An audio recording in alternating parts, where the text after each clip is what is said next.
believe that managers who have the aspiration to lead can learn. I 100% believe that. For me, the manager and leadership aspect isn't really about a time as it is about in the moment, what do you default to? You can have somebody singing the praises of inspiration and vision and the team is burnt out, drained. They just want to know where they should be turning next. You as a leader need to recognize what that team needs.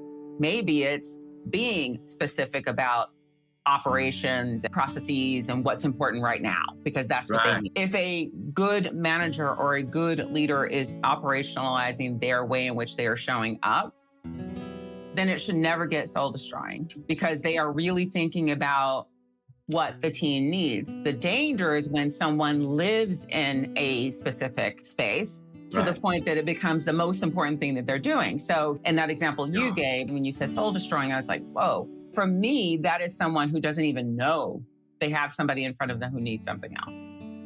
They don't care. What's mostly important to them is the tasks, the processes, and the operations piece. If that person isn't checking all the boxes, they are just judging the person, putting them in situations where they can't be successful. And that is where it starts to borderline soul destroying, at least in my opinion. I can only speak for my own self when I say, I have worked with someone who was very senior in the organization, who I thought saw the value that I bring, that I can be both a leader and a manager, that I live in a world of get shit done. This person chose at every turn to manage me like a manager. When I showed up in my one-on-ones, completely exhausted from pulling 24-hour days working on a project, it didn't matter. Have I done the 5 things on the list?